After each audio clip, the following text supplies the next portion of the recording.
Good to go. All right. Well, hello, everyone. Thanks for joining us for another Tech Talk this Friday. I am Regina, and today we have Danny here with us, who works in job placement at the Tech Academy.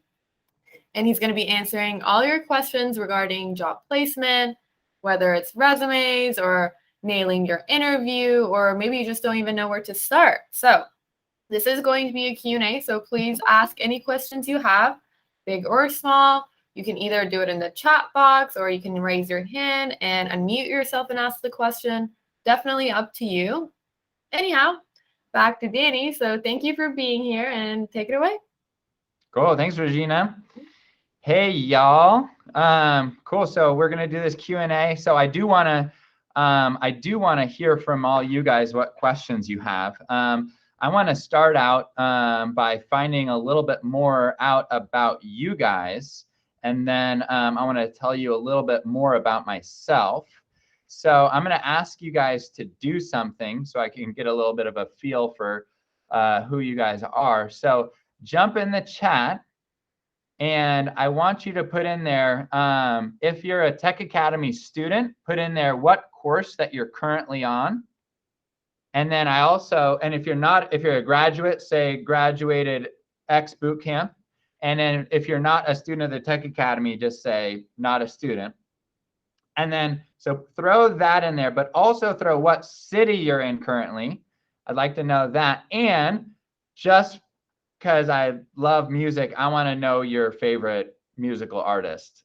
I know that's tough. That's asking a lot, but just come up with something. So throw it in the chat right now. I'll give you guys a little bit of time to do that. Oh, Eldred Brown said earlier that he's not going to throw virtual tomatoes. Oh, okay, good. Good. Thank you, Eldred. All right.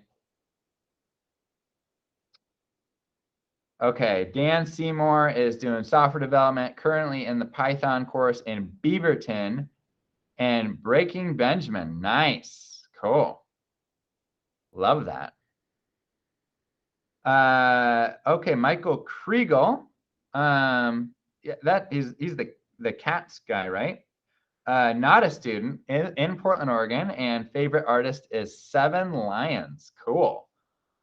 Some of these guys I need to look up. So Jeremy graduated software developer boot camp in Costa Mesa, California, and Lincoln Park. Solid. Nice. Eldred Brown, neither a student nor a graduate, living in Gresham. Favorite musical artist is Sergei Rachmaninoff. Cool. Don't know who that is, but I feel like I should. He's a classical composer. It's actually Rachmaninoff. Okay, sounds like that. That's awesome. Yeah. Cool. I'll have to check that out. We'll have to look him up. Yeah. David Meyer, student software developer boot camp from Portland, Oregon. Just finished second live project today. Nice. Congratulations. Lots of favorite musical artists, but most recent play on Spotify was 4 Years Strong. Wow, interesting. Corey Reed, currently finishing overview of software development from Tillatoba, Mississippi, and favorite artist is Brandy. Nice. Errol Rodriguez, graduate of software dev, NYC, Red Hot Chili Peppers. Love it. David Mabry, student taking the software developer course, currently in version control, lives in West Richland, Washington. Favorite artist, Offspring. Love it. Sean O'Brien, back-end coding boot camp for software development, currently in Manchester, New Hampshire. Favorite artist at the moment is Tycho. Cool. A lot of artists I need to look up. And then Kylie, not a grad, went to a different boot camp in Python in Nashville and just moved to Salt Lake City. Can't pick a favorite. Selection maybe. Oh, all right. Right on. Cool. Oh, and here we go. Aaron Allardyce graduated software developer boot camp in March. He lives in Salem. Favorite artist? Well, can't pick a favorite. I have too many to name. That would be a Tech Talk all to itself. Of course, definitely. Awesome. Cool. Well, thank you guys for doing that. I know I was asking a lot. Good. So I'm going to tell you guys a little bit about myself. My name is Danny Condon. I am currently in Portland, Oregon, and I am from Portland, Oregon. I was born here, born in my bedroom that I lived in until I was like 22 years old, something like that. So I've kind of done all kinds of things in terms of work in my career. I've worked in sales. I've worked in recruitment. I've worked in, job placement. I've worked in quality control, just kind of all around, all over the place. I was a office administrator at a chiropractic clinic for 8 years. So I've done it all. I've been with the Tech Academy for close to 7 years. So why I'm qualified to talk to you guys right now, I would say, is that, so I've worked here for 7 years. I've been in job placement the whole time. I've done other things as well. I've done, marketing, hiring here, all that. But I've mainly been in job placement. So we've helped close to 1,000 people get their foot in the door in tech, get their very first tech job, which getting your first tech job is a feat. If you sign up for a boot camp and someone was like, yeah, take this boot camp and then you'll get a tech job, it's going to be awesome, it's really easy, they were lying to you. I'm telling you right now, it's not easy. It's a lot of hard work. Is it doable? Yes, it's 100% doable. We can help you with it, all of that. But is it easy? Is it a walk in the park? By no means is it any of that. So that's what I've been doing for the last 7 years, is helping people get their very first job in the tech industry, which is the hardest job to get, is that first foot in the door. So I've kind of seen all kinds of people do it, all kinds of different strategies. So I have a pretty good, register feeling of what works, what doesn't work, the different pitfalls that people run into, just all of that.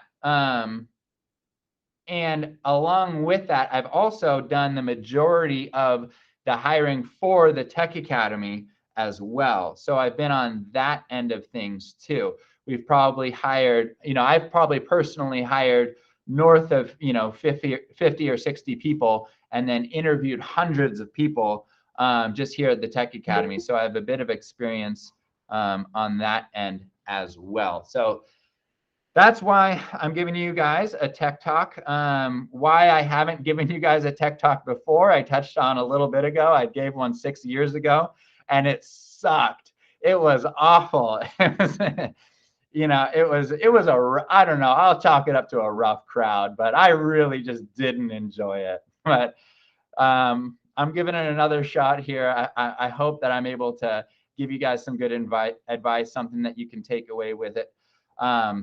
Today, basically my objective today with this talk is to give you guys, answer you guys' questions, make you guys feel better about getting a job, make you feel more confident, more inspired, ready to get going. If at the end of this, you're like, all right, let's do it. Let's get going on the job search. Then I'm going to know that, I accomplished what I was going for here. So you guys probably know a bit about how job placement works here at the Tech Academy. There are elements of job placement, sprinkled throughout the entire curriculum. We tell you early on, set up your LinkedIn, make sure there's a nice photo there, network, throw things on your GitHub regularly, work on projects, build your portfolio site, all of that good stuff. And then once you get to the end of the program, you take the job placement course. We try to dump everything in the job placement course that you need to know about getting a job, all of the basic things at least, so that it's kind of like add water and mix. You do that course, you understand what it says, you do it, and just keep pushing, stay in communication with us, let us know how it's going. We kind of tweak things, and next thing you know, after a lot of hard work, a lot of blood, sweat, and tears, you have gotten a job offer. So the vast majority of what you need to know is contained in that course. However, I know a lot of you guys are graduates, a lot of you guys are currently, working your way through the program, and a lot of you guys aren't students of the Tech Academy at all. So wanted to open it up, want to hear from you guys what it is that, you'd like to know in terms of job search, specifically here, getting your first foot in the door. What questions you guys have. You can ask me things about resumes, cover letters, interviewing, all that. I will say somehow I've managed to work at a coding school for 7 years, and I don't code. Have I coded little things here and there? Have I learned the lingo? All of that? Yes. But if you're gonna, say, hey, what's your approach to this technical issue or that? I don't know. I really don't. I can tell, I know what people have done well in technical interviews, what their attitude has been.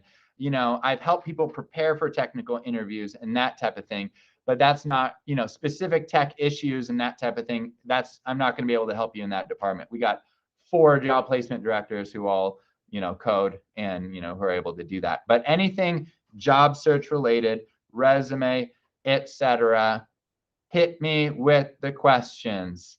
I'm ready. Who is first? You can unmute yourself, or you can throw it in the chat.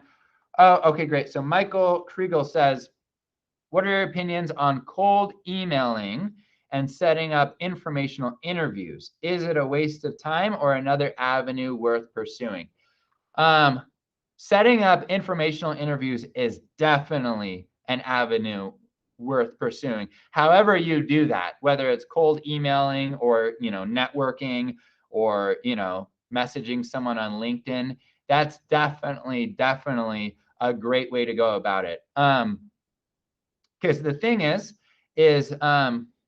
one thing to know. So you go on job boards and you look at company websites and you see what jobs are out there. You can get a decent feel for what jobs are out there just by doing that.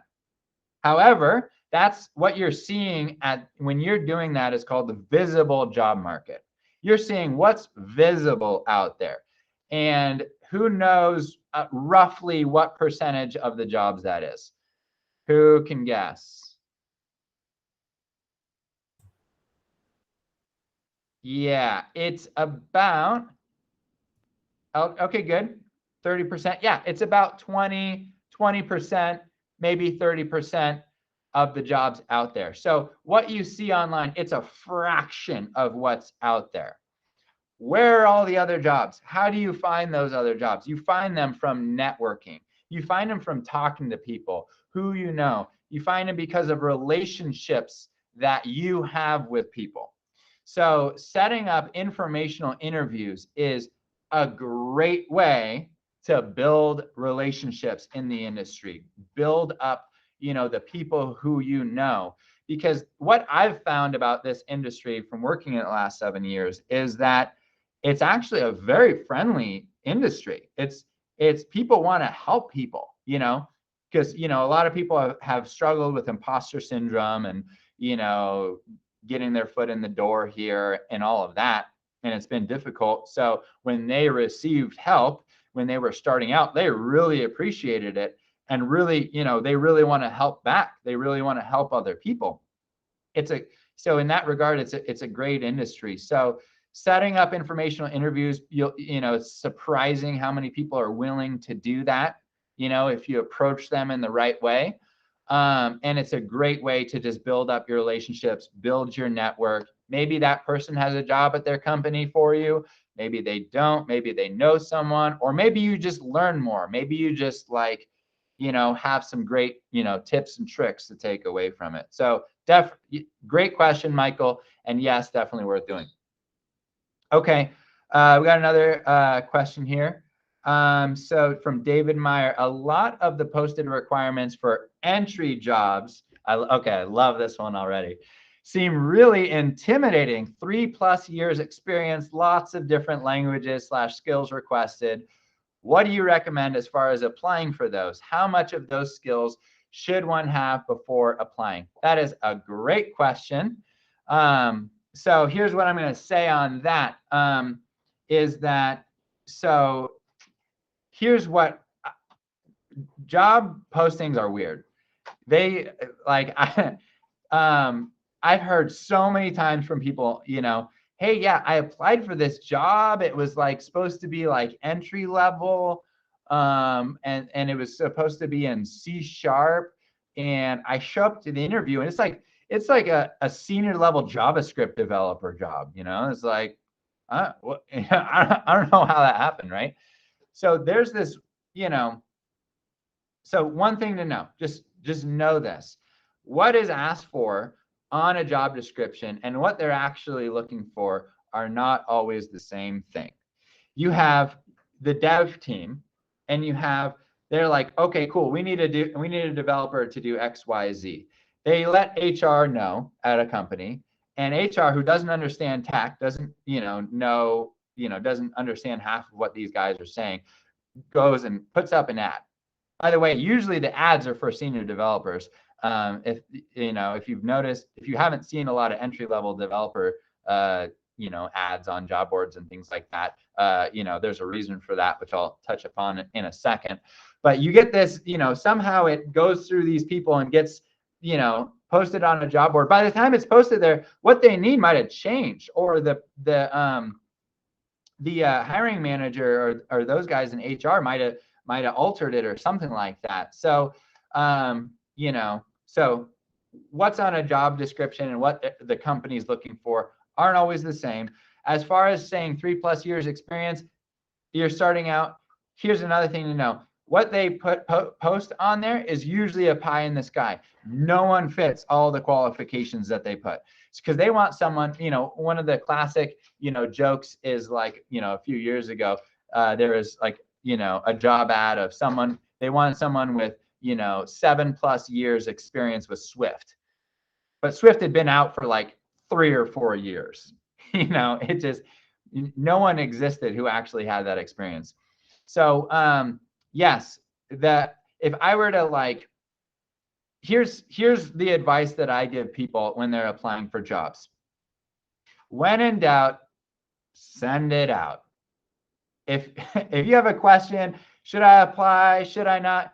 Apply. The worst thing that is going to happen is they just don't answer you. That's the absolute worst. And that's going to happen with 90% of your applications anyway, so you don't have anything to lose. But I will tell you this. So going back to the reason why you don't see as many junior level jobs posted on there, it's not because they don't exist. There's plenty of entry level opportunities out there, tons. The market is like swimming with them. But why do you just see the senior level positions up there? It's because it takes time and effort and resources and all of that to post an ad for a senior level for any position. And so they're going to do that. Companies are going to do that for their senior positions, their senior devs that they need. And so, because that's, the time and resources and all that, that's what they can allocate toward it. So you see all these senior positions. So they interview a whole bunch of people. Then they can say, oh, okay, cool, you don't qualify for the senior position, but this other junior or mid-level position, you'd be fine here. So we want to offer you this other job. We've had plenty of graduates land jobs when they applied to senior level positions that they had no right applying to in the first place. So it's not that there aren't junior jobs out there. They definitely exist. They're just not advertised as much because they can say, hey, Bill, don't you have a little cousin who just, got a CS degree or just graduated a boot camp, or who is like some whatever, or don't, something like that. It's always 5 or 6 connections deep. It's always like your neighbor's wife's friend's mom or something like that who's got some job. So there you go. That's what I'd say. When in doubt, send it out. And if you know half of what's on there, great, apply. If you know maybe a little bit, maybe the main technology is like C# and SQL, and those, and everything else you have no idea what they're talking about, go ahead and apply. But I would say just if you're applying to something, I would suggest if there are technologies listed on the job description that you're not familiar with, get familiar with them a little bit. You don't go into a deep dive into any of these by any means, but at least do a quick little like, wait, what is that? So you have at least a definition for it in your mind. You don't want to just get lost in the sea of technical terms. So that's what I'd say on that. Does that answer that, David? Yeah, that does. I really appreciate the feedback. Thank you. Okay, awesome. Thanks for the question. Okay, so next one here is from Eldred. So PadNug, Portland area .NET user group is a great association for those who want to network into the software engineering world. We meet for geek dinners 3 or 4 Tuesdays every month. That's great.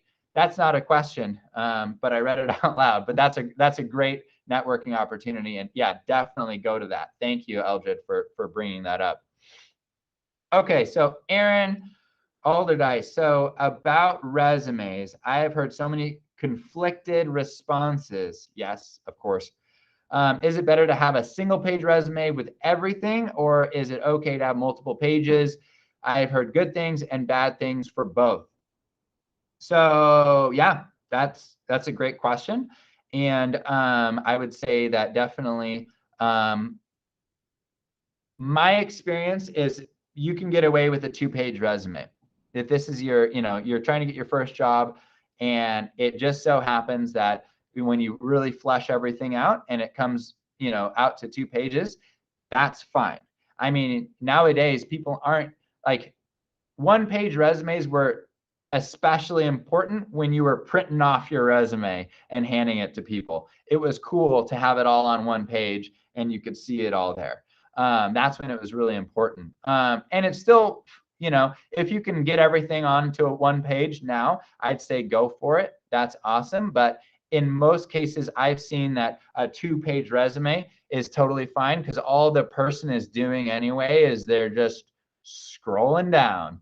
So if you get them to look at your 2nd page of your resume, well done. Because in most cases they're probably just glancing at your 1st page to see if if you have the exact requirements needed for the job, and to rapidly see what experience you have. So that's what I'd say on that. Aaron, does that answer that for you?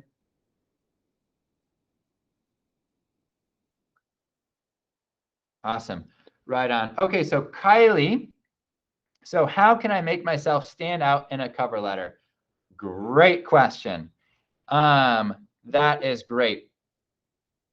So so cover letters. So how to stand out in one? Well, first off, that's a great question, just because that's what you want to use your cover letter for, is you want to stand out. I would say if you have like a cover letter template that you're using, and you just kind of like don't change it at all, you just kind of copy and paste the company and the job in there, don't even bother. I've received so many of those, and it's just like, okay, cool. This is obviously like a template copy and paste. This person is it's telling me this person is not interested in this job.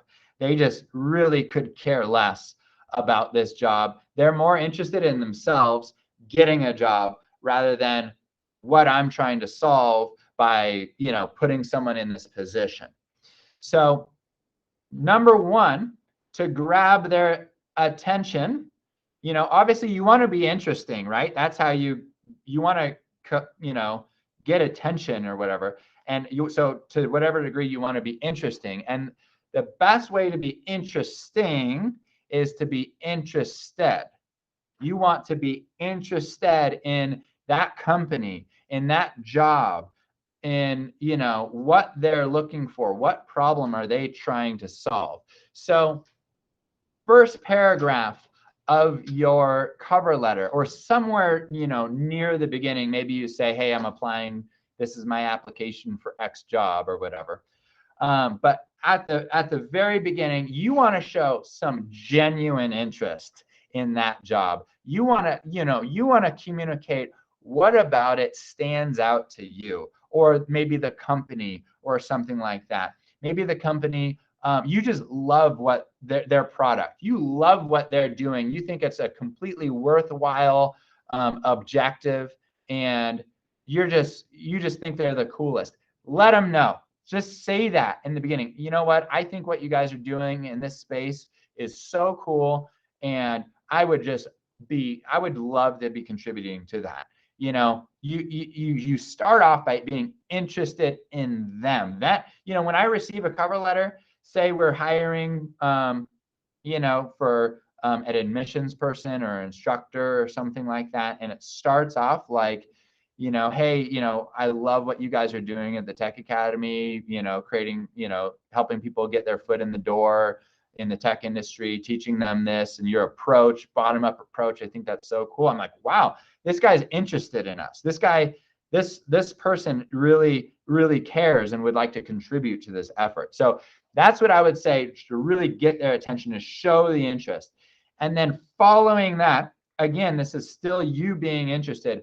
You let them know, like go through the job description. You can kind of get a sense of what are they looking for, so long as it hasn't completely changed since they posted it or whatever. It's like what I said earlier. But look at the job description. What are they looking for? And you can kind of get a feel for what's most important to them.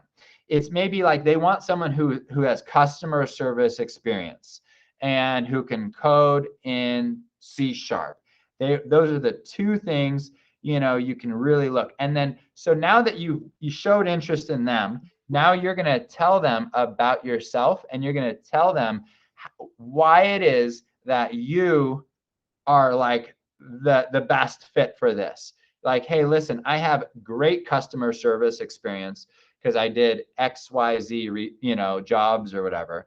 And I am just, maybe you don't have a lot of experience with C#. Maybe you've studied it. You just go, C# is my favorite language. I'm working on these projects on it. And, I'm just, that's what I want to do. It's just, like, you just really sell them on the idea, like, oh my gosh, this guy is really what we're looking for. He embodies what we're looking for.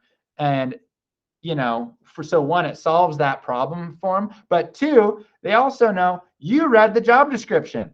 You actually paid attention to it and looked at the details on it. And, we're interested in, you're interested in them, right? So, you have that. They're completely sold on the fact you're interested in the position, you want to work there, and you're the right fit. You can end the cover letter with some, just reiterating like your passion. Like I would just like be so, honored or so appreciative to have the opportunity to talk to you guys about this. Thanks for your time. Right. So that's what I'd say on the cover letter. Long-winded answer, but I hope that answered that. Did that answer that, Kylie? Yeah, that was awesome. Thank you. Okay, right on. Okay, so next one here, Amy Ling says, should we include prior career / jobs that may not be directly related to software development / programming? Will including that hurt my chances in any way? And the answer is no. What you want to do is you do want to include your prior experience in your resume. Depending on what it is, you may, talk about it more or less. Like say your prior experience was in sales and you had a lot of great experience working with clients, working with a team, and that type of thing. Maybe you even did a little bit of leadership. You guided some people. You want to include that in your resume. You want to include what's pertinent, what could translate into, these positions that you're applying for. You're a team player. You communicate well. These things are very, very important in a developer role. People want to work with people who are easy to work with, who they'll enjoy working with, who they can communicate to, who they can say, hey, we need X, Y, Z done, and they'll understand it and they'll do X, Y, Z, not something else. So all of, those things definitely translate. So put in what's pertinent. If you worked at a, a grocery store and you did inventory and you did, you mopped the floors and, blah, blah, blah. Not all of that's really going to translate. Maybe that's what you did 90% of the time. Okay, you don't need to include it if it's not going to have anything to do with what you're applying for, but include the things that do apply.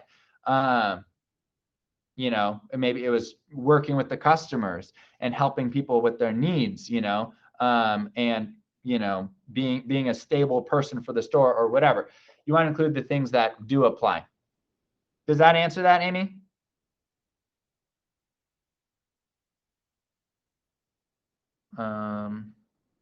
Awesome. Right on. Cool. So next question is from Eldred Brown. A tough interview question I get often. Why did you leave your last job? What if I got fired? How do I spin that without bad-mouthing? Yeah, okay, good. Without bad-mouthing my previous employer or raising red flags about performance. So great question. I've worked with a lot of people who struggled with this, or who maybe were fired in a previous job, or who really didn't like their last employer. So that can be really tricky, especially if you're caught off guard in an interview with something like that. So what I'd say is, for one, as a general rule, you don't want to badmouth your previous employers. That as someone personally, as someone interviewing someone and they're bad, they're saying bad things about their previous employer, I try to, understand completely, but at the very least, I'm kind of like, are they going to do that about us? No matter, whatever the circumstances were, if they are able to say like, oh, all my previous employers were amazing and I always got along with everyone, it was just that previous thing, that can kind of help put things into context a little bit. But in general, just don't badmouth your previous employers. Focus on what you did admire, what you did like. And the best in terms of why you quit your last job, I would, to put the positive spin on it, say you're getting a tech job, right? If that's what you're doing, say, I've had such a passion for technology, for software development. I've wanted to get into this, for years or whatever. Focus on your passion. Make it a self-determined decision. You decided it. It wasn't decided for you, or your last job sucked so bad that you just had to get out of there or something like that. It's that you're so passionate about, the job that you're interviewing them for. Because that's one thing to remember as well. When you're interviewing a company, they are the most important people in the whole world to you at that time. Like, what you're interested in solving their problems. You're not interested in getting your foot in the door, in gaining experience, getting mentorship, and you're not interested in yourself. You're interested in them and what they're trying to solve. So make it, hey, I have this passion about software development. Spin it, put it into what you're applying for. Maybe you're applying for a technical support engineer or something, which which requires some coding knowledge. Say, hey, I just see myself so much happier in a position of technical support where I'm, working with code, working with an awesome company like you guys. Just, focus on the positive of it rather than the negatives of any of your previous jobs. Does that help, Eldred? That answer that? Any other further questions on that? Awesome, right on. These are some great questions. So Dan Seymour, how broad of a search spectrum, okay, good, would you advise when you're looking for a job? I know the tech industry is the primary focus for a lot of job job hopeful applicants, but there are many other companies who need the knowledge of a tech-educated individual. How far outside of the tech industry would you advise on our search? Great question. Okay, yeah, so you have tech companies, you know, your Googles, your Facebook, your locally here in Portland, your New Relic, your you know, whatever different tech companies we have here. This is like a whole bunch of tech people doing tech stuff all over the place, right? But then you have other companies like Nike, which isn't a tech company, but they hire a lot of developers all the time. You know, healthcare companies, you know, a lot of companies, virtually, you know, every company, once they reach a certain size, needs developers. You know, the largest company in the whole world is Walmart, both in terms of revenue and employees, largest company in the world, and they have a lot of software developers. You know, every company, once you reach a certain size, is going to need developers. So in terms of what you're applying for, apply all over the place. I'd say the broader, the you know, wider a net that you can cast, the better.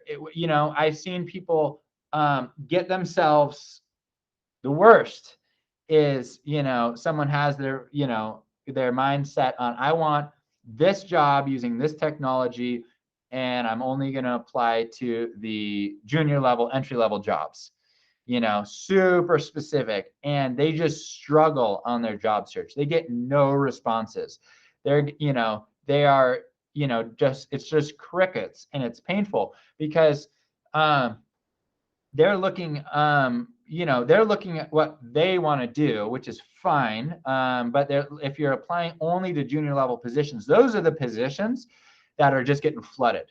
You know, the few junior entry level positions that you find online, they're flooded with applicants. Those are the ones that you get like hundreds of applicants, and you just get lost in there. The chances of you actually getting called back from those is way, way, way less than other positions. Should you still apply to them? Yes. I'm not telling you don't apply to entry-level jobs. Definitely apply to them without a doubt. But you want to be applying to a wide variety of positions. I'm talking specifically to get your foot in the door, your first job in the tech industry. You want to cast a wide net. You know, you're not going to start with your dream job, most likely. Maybe some people do. It has happened, but usually doesn't. Usually you get your foot in the door in the tech industry, you work there for, you know, a year or so, and then you can jump up into a job that's closer to your dream job or is your dream job. So that, Dan, does that answer that question for you in terms of how far outside the industry? Awesome. Okay, great. So then we've got, let's see what's next here. So Jeremy says, with the one-click easy apply button, most sites don't have an area to add a cover letter. Would that be fine without, or should I try another method to add a cover letter? I'd say, yeah, so you have like ZipRecruiter and things like that where you can just do a one-click easy apply. Yeah, that's fine. You could do a whole bunch of that. That's totally fine. Yeah, it doesn't really give you the opportunity to write a cover letter, but you can get a higher volume out that way, which is cool. You're not going to get as good of a response rate from those applications as you are from you know, ones where, you know, you provide a cover letter or maybe answer additional questions that they have. But you know, definitely do the easy apply. And in terms of should you provide a cover letter, I'd say if it's a job that, you know, maybe you apply to like, you know, 20, 30 jobs that way, and maybe there are a couple of them that really stood out to you. Maybe, you know, figure out how to send a you know, an email to someone there or a LinkedIn message that kind of has a little bit of a cover letter in it. Say, hey, I applied on ZipRecruiter, but you know, my name is blah, but I just want to let you know, and just go into it there. And that can go, that can really go a long way. Finding someone, someone on LinkedIn who works for the company and sending it there. So that's what I'd say on that. Does that answer that, Jeremy?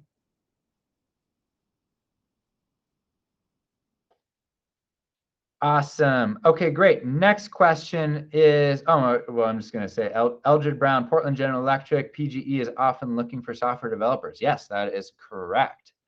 They are not software company per se, but they are definitely looking for software developers. So next one is from Patrick. So he says, I'm an older than 50 and run my own business with up to 20 employees. Now I am selling online and have remote employees and love the technology part of the business. Is age a problem? Okay. So just to clarify, Patrick, so you have your own business with 20 employees, and are you looking at getting like a job as a software developer in the tech industry? Is that the objective here? Or are you using it in your own business? Okay, you're open. So yeah, I mean, I'd say it's hard. That is a tough question to answer. I'll be straight up. That's a hard one to answer. I mean, you can look online. There's, companies aren't supposed to be ageist. They're not supposed to be prejudiced about age.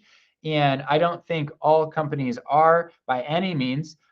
Is it ever a factor? It could be, yes. But, if you're confident in yourself and you're, what's senior to that is, do you build a relationship with them? Can you communicate well with whoever it is that's interviewing you? Are you a good communicator? Are you able to do the job? Are you able to learn new things and grow and provide what's needed? That is definitely, senior to your age and things, and whether or not someone is going to be prejudiced against you with your age. So, my kind of off the cuff advice to you is, if you run a business with up to 20 employees, kind of just to start out, maybe you're already doing this, but I'd start to, build an app or some sort of website, or build up, modify the website of your own company. I'd start to use your skills in your own company and, improve things in your own company that way. Because that's just going to be great experience for yourself. And then, going forward, from there, it was something that you can add to your resume there. But, okay, you work in Python, T-SQL, Bash, Linux, PowerShell. Do you have prior experience? Have you worked in development before, or is that's mainly what you've learned so far?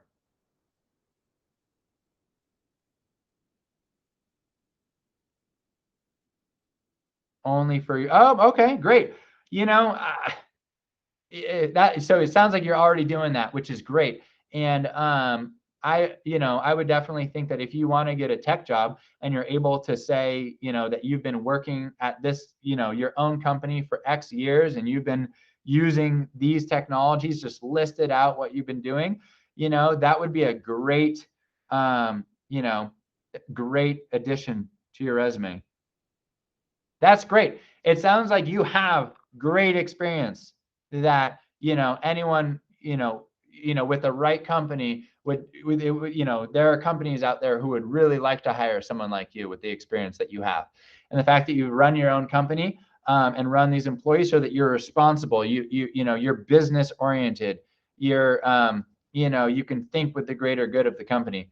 So all of that is very translatable experience. Does that help, Patrick?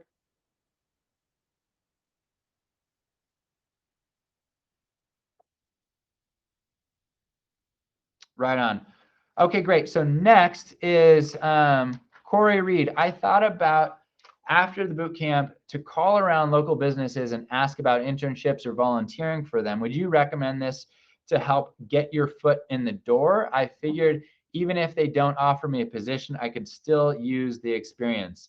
And definitely, absolutely, doing that would be a great thing to do.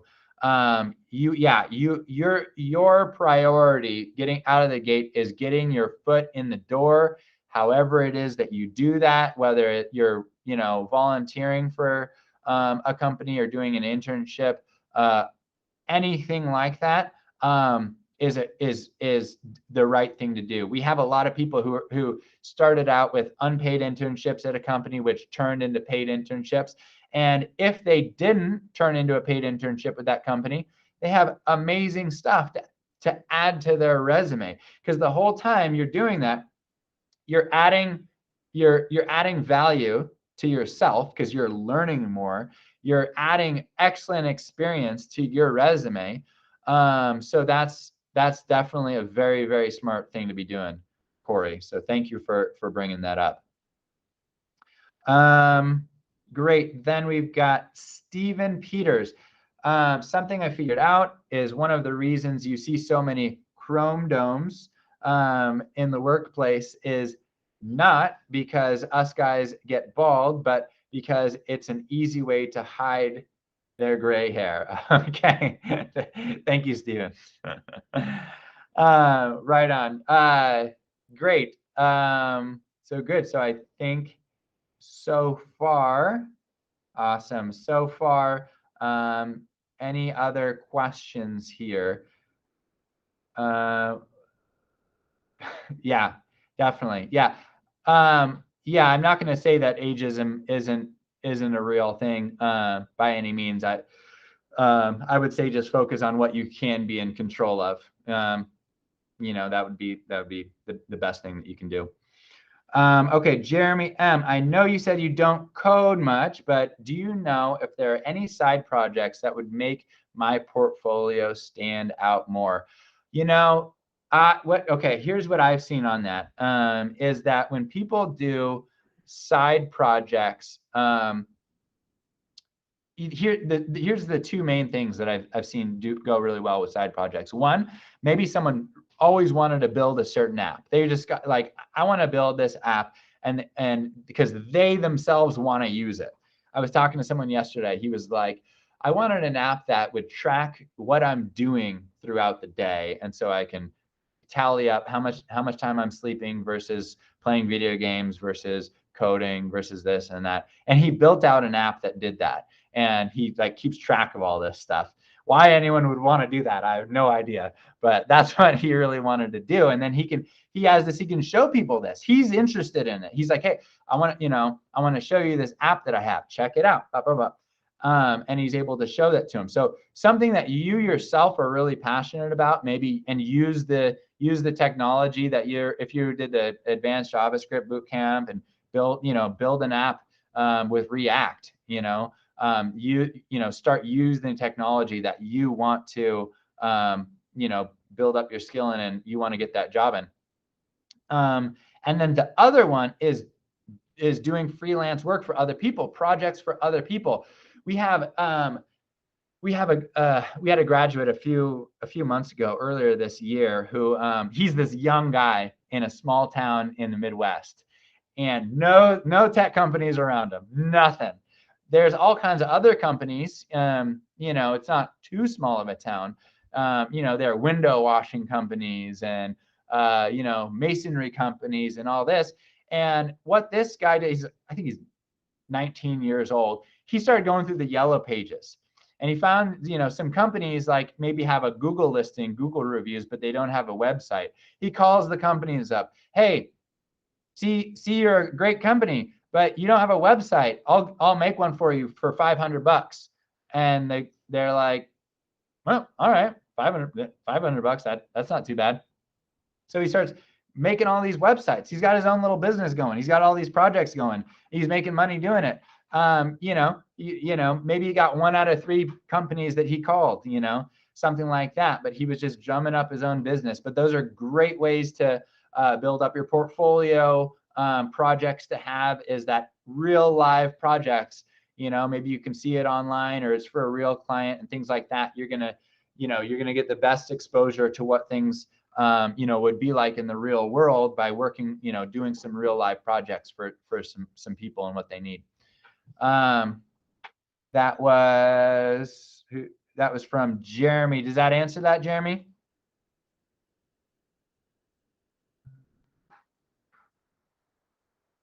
Okay, well, right on. So great. David Meyer says, what is a good balance between being confident without overestimating your current abilities? What is a good interview response when you are unsure of the question, like a language or technology you may be unfamiliar with? That is a great question. That is really good. I've almost never come across someone who, a graduate of the Tech Academy, someone getting their first job. I've almost never come across someone who was overconfident. It just doesn't happen, maybe once or twice, someone who just like really, thought the world of their skills and their abilities. And we're just like, I'm so confident I'm going to get a job like that because of I'm the best. That's happened. I've seen that maybe once or twice, but by and large, it's the other end of the spectrum. People are like, I don't know anything. Somehow I made it through this whole boot camp and made these websites and built these applications, but I actually don't know how to do anything, which is the funniest, case of imposter syndrome.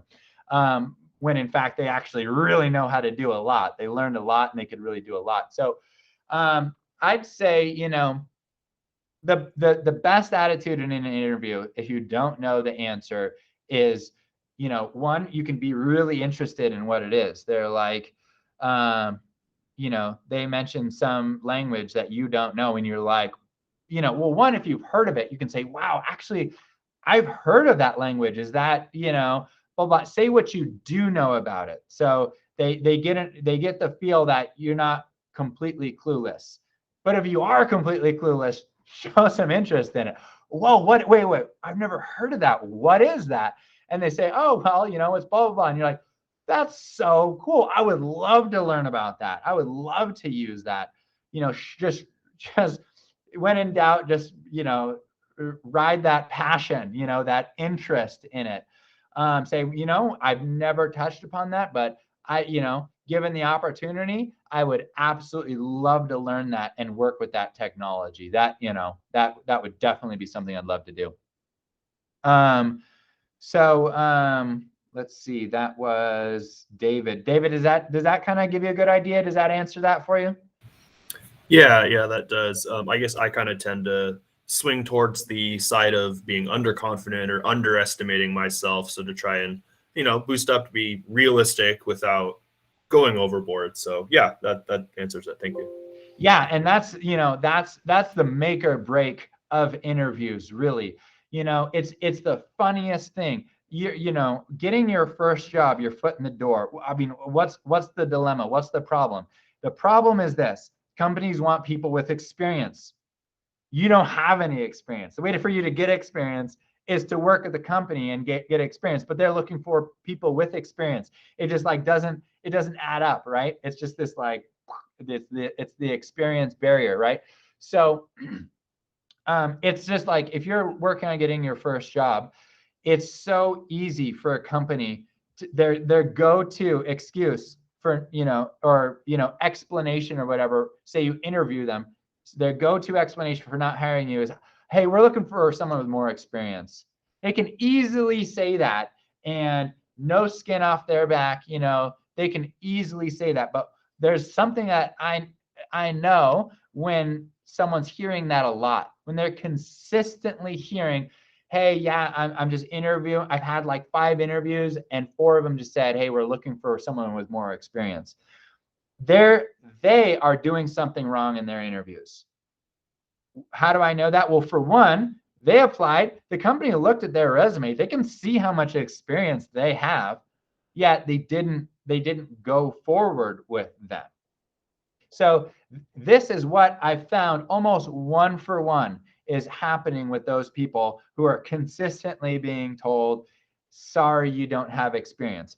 this is what's happening. The interviewer says, what experience do you have with, with C# or, with SQL databases or whatever? And the person says, well, that's the thing is I don't have any experience. I learned this in school. I did this, project, but I'm trying to, that's why I want to work for you guys is I need to gain some experience. So if you'll give me a shot, or, something along those lines, right? They're basically telling the interviewer, who may be a coder, but oftentimes in those initial interviews isn't a coder. They're a hiring manager that doesn't even know what you're talking about in the first place, and who is kind of going to be somewhat robotic about it. They're just going to, oh, school, they don't have any experience. Oh, okay, sorry, you don't have any. We actually we thought you had a little bit of experience. We want someone with experience. They don't know what you're talking about anyway. They're not really the person who you even really want to be talking to. If you were talking to a developer on the team and you were saying, this is the experience I have, I've done X projects or whatever, they're gonna be able to think with it a little bit more. They're gonna be able to understand.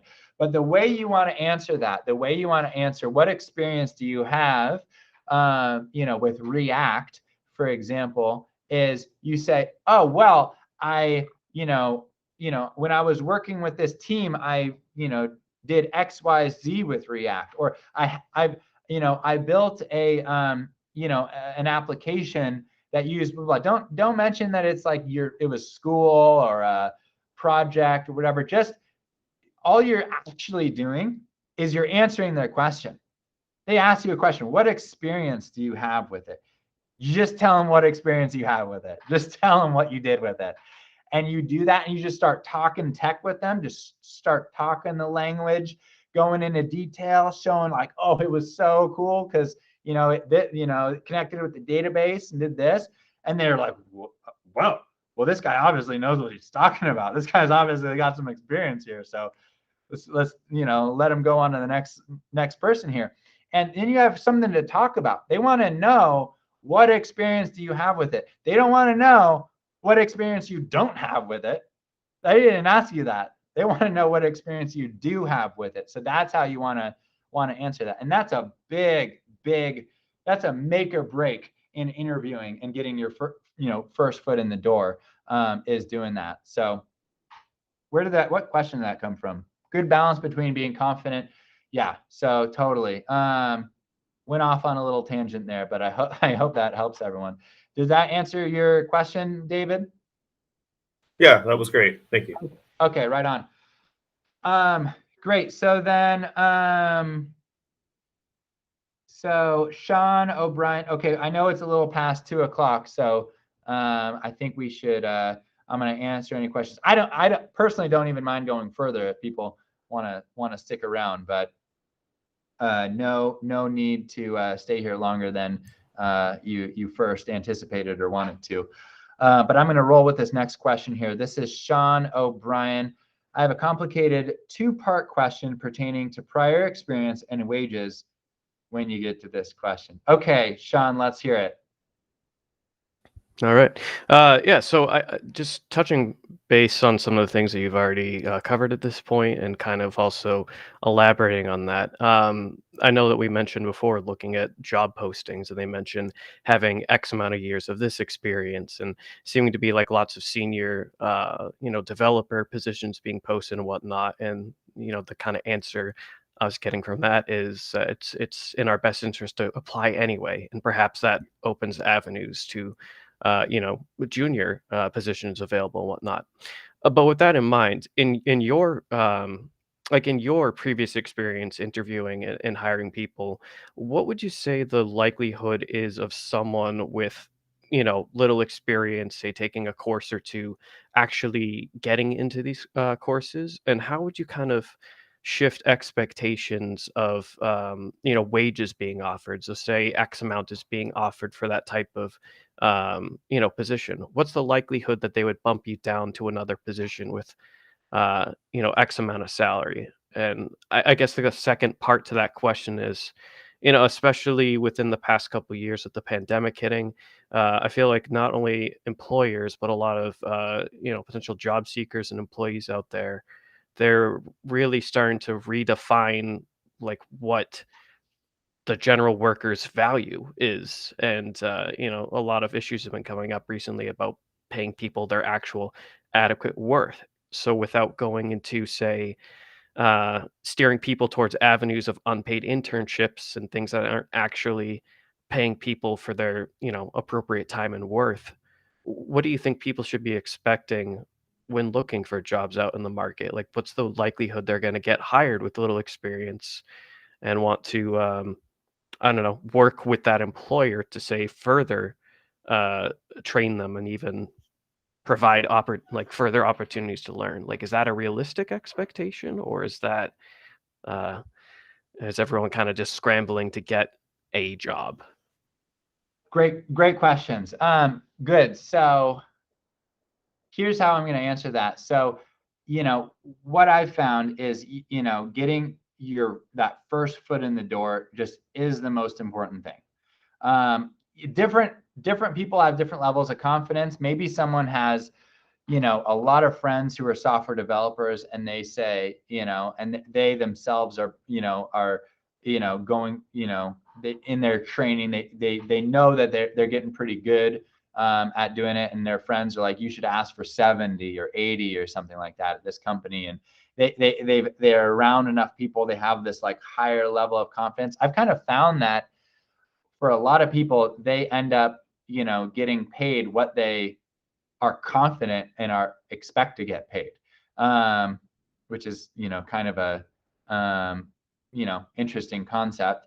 But, that's not a direct ratio. That's not a 1-for-1. I've definitely seen people asking for way more than what they're actually should be expecting for, especially for an entry-level job, and they lose opportunities because they're just going way above, but to answer your question, should you expect to be able to, get a junior level job and get paid, well and fairly for it? Absolutely.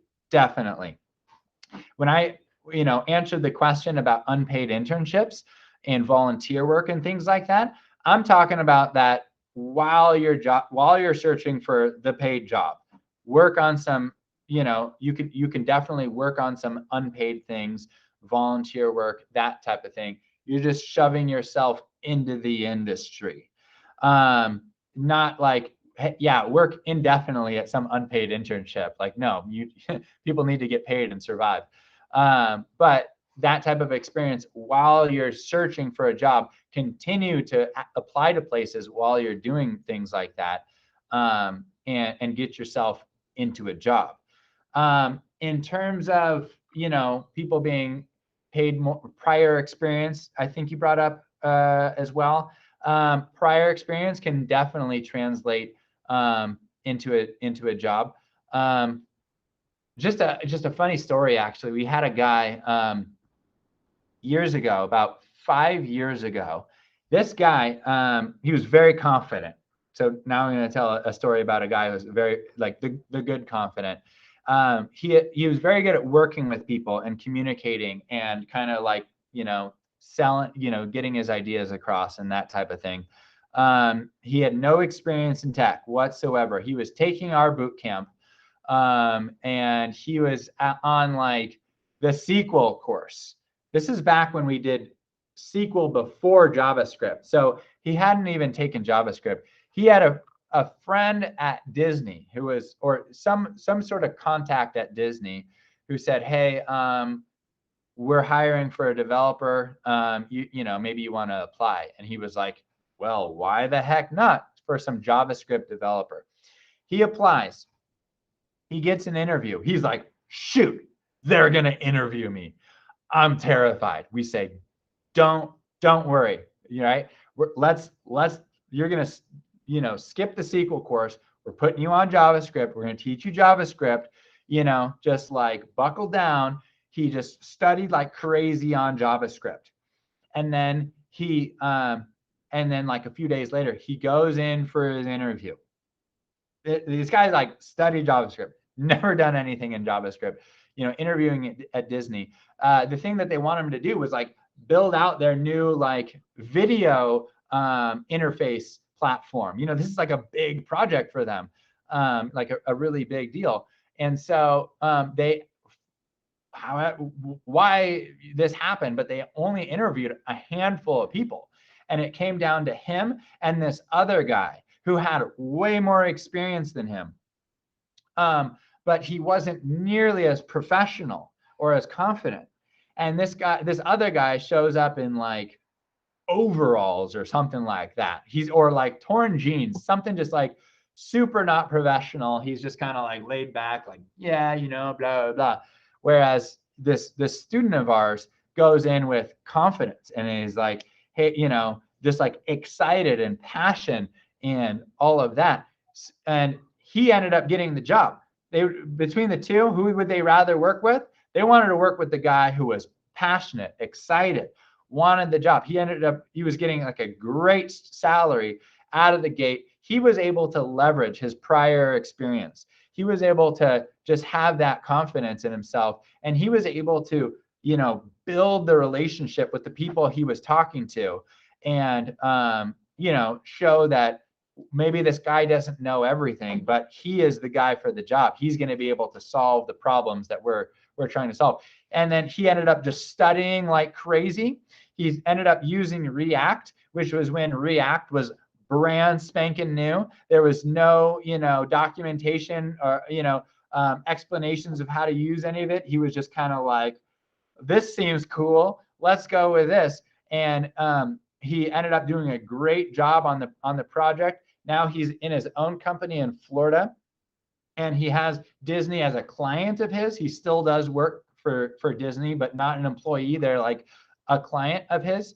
And he's doing great, which is just, that was just an instance of, I'm going to, it's kind of like fake it till you make it. It's kind of, I don't know if that's like, always the best, way to phrase that, but, always like, putting your best self forward and then working your tail off to really be that individual and really follow through, with what it is that you said, you were going to do. May have gone on a little bit of a tangent on that or a little off of it, but Sean, did I, answer for the most part your questions that you had?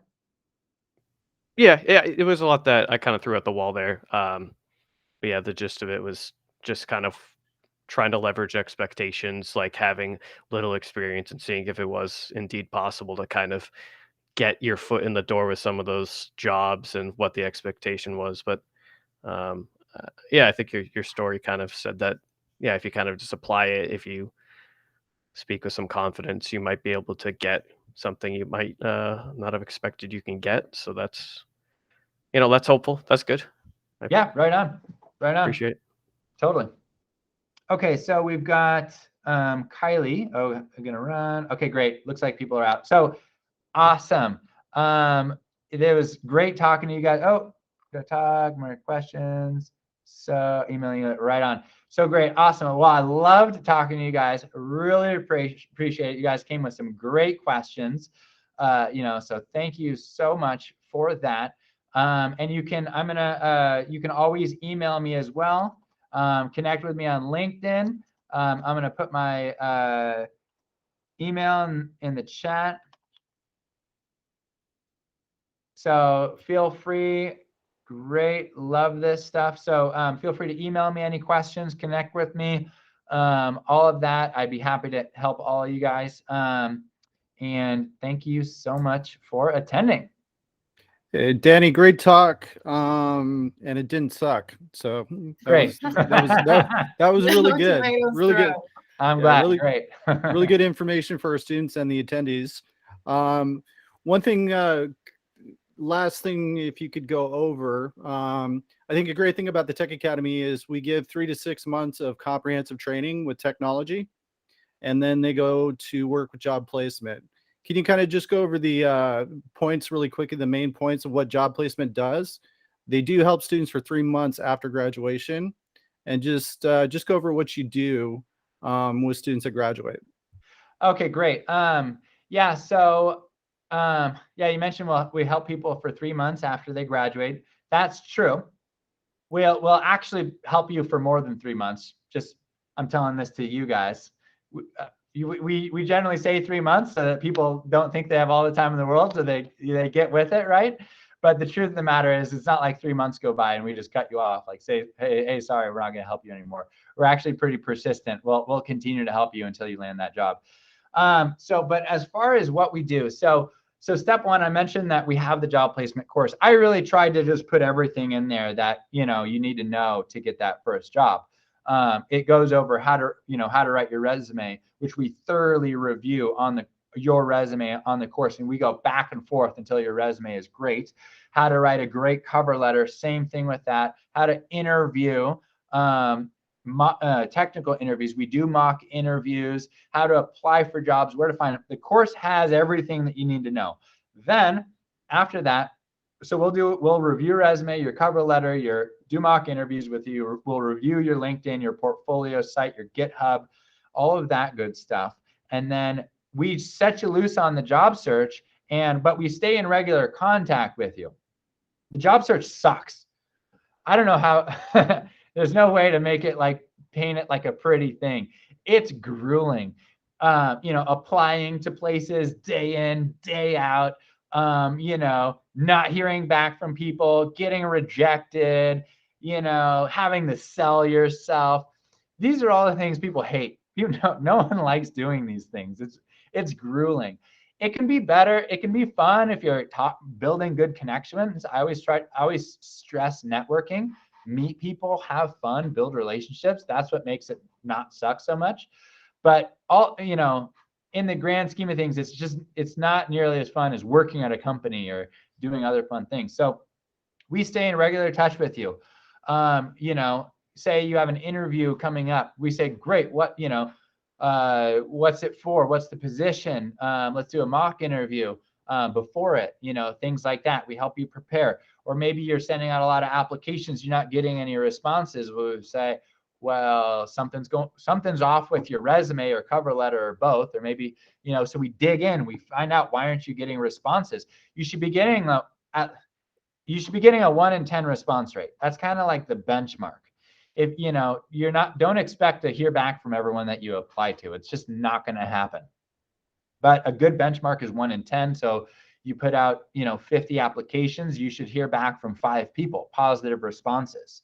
If you're getting less than that, if you put out 50 applications and you didn't hear back from anyone, or you heard back from 1 or 2, given a decent amount of time has gone by, then you might want to revisit your resume, your cover letter, maybe your LinkedIn, see what's going on. Why aren't you getting responses? So we'll help people with things like that. Why aren't you getting responses? Or maybe they're struggling with the technical interview. So great, let's do some more mock technical interviews. We had we'll do all the mock interviews with you that you want. That's the way to get good at interviewing, is you interview. You do mock interviews and you do actual interviews, and you get good at interviewing. So we had a guy who, he graduated a year or so ago. He was terrible communicator, awful. Decent coder, but his soft skills were just non-existent. He said, I want to do a mock interview with you guys every day. And he did for weeks. He did a mock interview every day. Like, hey, I'm here, mock interview. And at the end of it, he got better and better and better, and he got a job. So, so back of that in terms of importance is persistence, really just persisting and pushing through. And so that's what we're here for. We're your soundboard. We'll help debug your job search. We'll help you in all those different ways. So that's how we do it. In addition, we also send you job leads because we network with companies. We regularly, are interacting with other companies, finding out what they need, getting job leads from them, sending them out, sending your resume to companies sometimes, as that may be. So we do that as well.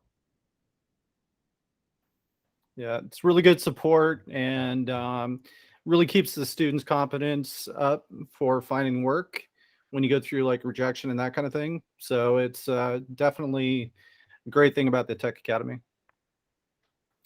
Yes, Right I on. also put our school link in there if you guys want to check it out. I also have some other links to share with y'all. So here's our link tree, and it has our school website, it has our social media accounts, it has our Tech Talk schedule. So go ahead and check that out. And for next week's Tech Talk, like I said, we have a game show going on, and it's just going to be a coding Q&A game.